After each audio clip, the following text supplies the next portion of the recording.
Joining me now, we have an all-star cast.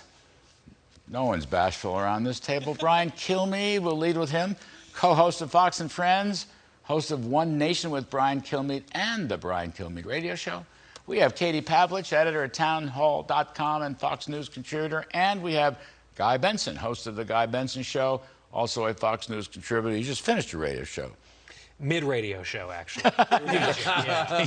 We'll get you out of here. Yeah. Another time. Long commercial. Actually, Katie is on my radio show right now. Okay. So to accommodate all you, the Larry. medians covered. You're fabulous. I'd have Katie on my radio show, too. Katie, let's begin with you. Sure. Actually, all of you, I want to hear your quick takes on this. You first, please. I mean, it's been said all day. It's a historic moment in American history. The pro-life movement has been working very hard for 5 decades for this moment.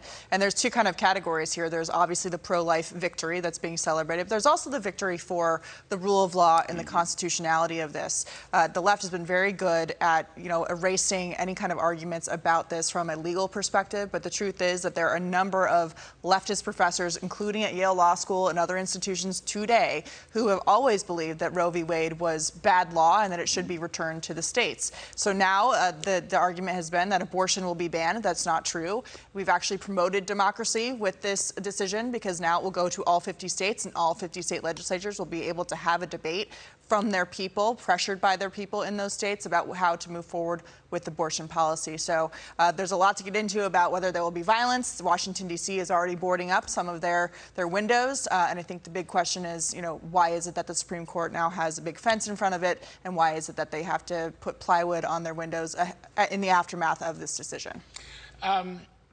Brian, do you think Biden said enough today to deter violence? I mean, he's been basically silent.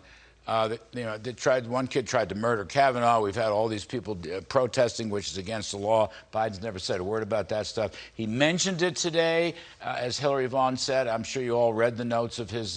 Did he say enough? Is it definitive enough, strong enough? What you think? I'll pick that up later. I thought he was pretty strong at the end. I thought he went over it, and I was really surprised because he says, "Listen, violence, peaceful violence." I thought it was adequate. I was shocked that he went that political. He said, "Listen, we got to make this about politics. We got to do this at the ballot box. We got to find a way to codify this to Roe v. Wade. We got to handle it in the local level." Okay, excuse me. Can we look at the actual law, what it means? I thought that part was not very presidential. That was very political. That was his. I feel like it was if that was October 1st, that would have been adequate. And we do know that in the 1978, he is on the record saying that we got to find a way to get rid of Roe v. Wade. So why are you not acknowledging the fact that he's totally flipped on this entire issue? Yeah. And then Nancy Pelosi is all twisted about this. I thought she'd at least be conflicted because she claims to be this great Catholic. I mean, the Catholic Church is pretty definitive about this. That's what their number one issue wherever you go. And for her to say, take great pride in being a Catholic and just saying that this attack on women's rights solely, not seeing the flip side to that, to a life coming to term, I was a little surprised by that. The other thing is we had Alan Dershowitz on the radio show today, and he predicted a summer of violence. And I don't think that helps. Because, we got to get past the whole let wreck and burn down. Why does he have to say that? He doesn't know that.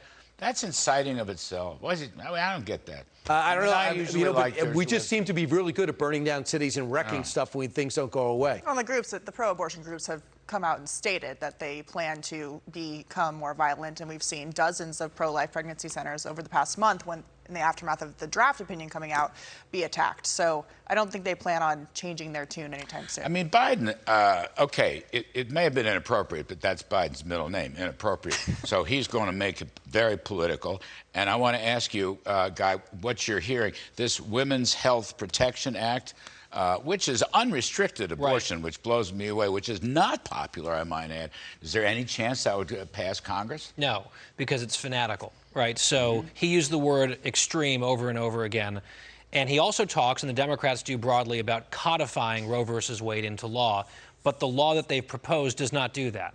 Their law would vastly expand what Roe actually initially decided, then Casey afterwards in 1992. It is deeply unpopular with the American people. Abortion for any reason on demand for all 9 months of pregnancy. It's actually ghastly. That's their official position. They call it codifying Roe because that polls well. It's not where the American people are. The American people have very complex opinions about abortion. I really liked how you described your views. That's generally where I am as well. I recognize that I'm probably to the right of most Americans. I see what Governor Youngkin did today in Virginia. He said we're going to look for a 15-week ban with some exceptions. That's actually a very mainstream consensus I think that's position. where a lot of people. That's where Roberts is. That's where people are. That's where a lot of people are. First trimester, essentially. Right, and now states. And then the numbers drop precipitously.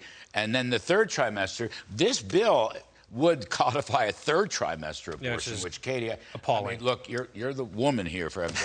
I'm just saying, to me, that is just horrible, absolutely horrible. It is tantamount to baby killing. Well, since I'm the only woman here, I'm the only one who can have a real opinion about this issue. That's right? Isn't that the rule? No, I'm glad that I'm here with all of you. Except for Brian. Different category. The left has gone from safe, legal, and rare in the 1990s to classifying the right as extreme, even though the right is more open to the restrictions on the 15-week issue. And any presidential candidate you ask, Democrats or Democratic candidates for Senate right now going into the midterms, if you ask them what kind of restrictions do you support on abortion, they will not answer the question. And it's because they all do support this ridiculous 9-month abortion platform that they have endorsed. And when President Biden stands up today and says Congress needs to do something, they did have this bill. The question is, why is it hasn't passed with a majority of Democrats running Washington, D.C.? The answer is because pro-life Democrats, there are not very many left, but there are a few, look at it and say, we are not for partial birth abortion. We are not for abortion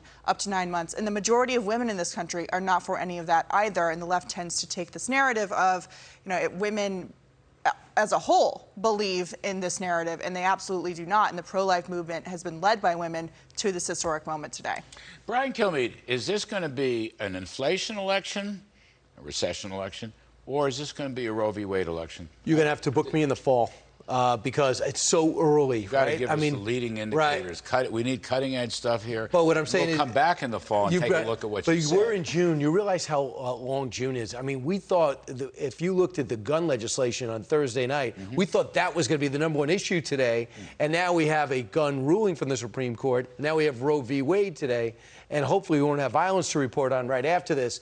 But come November, it's going to be interesting. We see the polls. 60% want Roe v. Wade to stand. That number drops precipitously, to use your word, after the first trimester. But all that stuff goes out the window with the election. That's going to be the real poll. Because if you're going to run on, if you get me 60 votes, I'll try to codify this, or I can get myself a Supreme Court justice and we'll try to bring this right back up, then the American people are motivated to do something. But right now, Mr. 36%. In the Reuters poll, 33% in the Q poll, 42% in the Fox News poll, is desperate for something to go to motivate Democrats to go to the polls. And now he reached for this so flagrantly today. I thought it was almost pathetic. But come November, we're going to find out really where women stand. I think it is Some pathetic. women stand. I must say, I think Biden attempting to find these issues and put them in front of inflation and recession and $5 gas he has no and choice. sinking stock market. Well, his policies are failing. A choice. He could have held back a day or two. He could actually lighten up on his policies. I mean, he could have said, for example, if he had gone to the meeting yesterday with the oil company CEOs, right? He didn't go. He went to the windmill meeting instead in the White House. He pushed them to the Department of Energy, which is like one of these 1970s public housing buildings. I mean, it's just horrible. So he wouldn't show up. Now, if he had gone and they said to him, we would like some relief on these onerous regulations, and then we could expand. We could expand refineries, for example, or rebuild them or some darn thing. He could. People would give him goodwill on that, but he won't. Right. He insults them and he doesn't show up, and he consigns them to this 1970s public housing meeting while he talks to the windmill makers in the Roosevelt Room in the White House. Now, that tells me pretty much everything you need to know. Yep, on his policies that have been failing. And to your question to Brian about what this is going to look like by November, I don't have a crystal ball, but I do look back to a certain extent, this conversation that we're having feels like deja vu because we all had it 6 weeks ago when the leak came out. And everyone went crazy back then, and we all had these big arguments about abortion, and the polling all came out, and it showed all these mixed things, and it increased as an issue in salience for the American people, but not in a way that really moved the fundamentals of this election. I think we'll see a spike again. I think we'll see a huge raft of polling data, and then the fundamentals of this election cycle will reassert themselves because look at the cost of everything. You are an empiricist. That is exactly what happened. The polls bumped slightly a little bit, and then we got back to inflation and gas prices and the economy and all the rest. Especially because people are going to realize that abortion is not completely illegal everywhere in the country. They've been made to believe that by misinformation for decades. If Roe goes away, abortion's illegal. That's not true. It's now a patchwork of states, and that's a very different outcome than what people think it might mean. Or what Biden's going to try to fear-monger it means. But Katie, I was very disappointed in my friend, and I love the guy, but Clarence Thomas should have kept his yap shut today. Well, he really should have. I've been reading some analysis from other legal analysts and lawyers and attorneys, and they think that that's being taken a little bit out of context with what he meant by that. So I think there's more to come on what he said. Help me out on this, because I love Clarence. But we're not going to repeal all these other precedents. Alito agrees with you. And Kavanaugh. Kavanaugh made it very clear in his opinion today that that is not what he's going for. And didn't Alito make it clear in his original draft that we all read about? Yes. And this is and they're not apples factor. and oranges when it comes to the same issues, obviously with the same cases being brought to the Supreme Court that would have to be litigated through the states to bring it up to that level. That's a whole another issue, but I do want to say quickly on the norms front, you know, Joe Biden today had his Department of Justice come out and advocate in favor of Congress passing pro-abortion legislation. They're now getting involved that way. Merrick Garland's statement said the department is advocating for that. This bill? Something similar, any kind of legislation to what they say protects women's rights on the abortion issue. And also, I think it's really important to point out that President Joe Biden encouraged the intimidation of justices at their homes.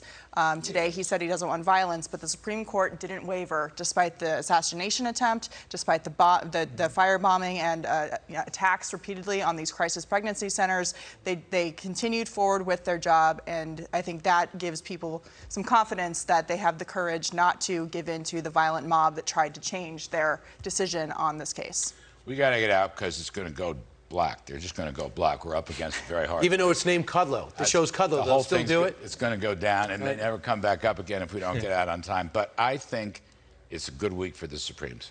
Absolutely. I really do. And for America. I really do. Katie Pavlich, Guy Benson, go back to have a great radio show. Thanks, sir. Katie.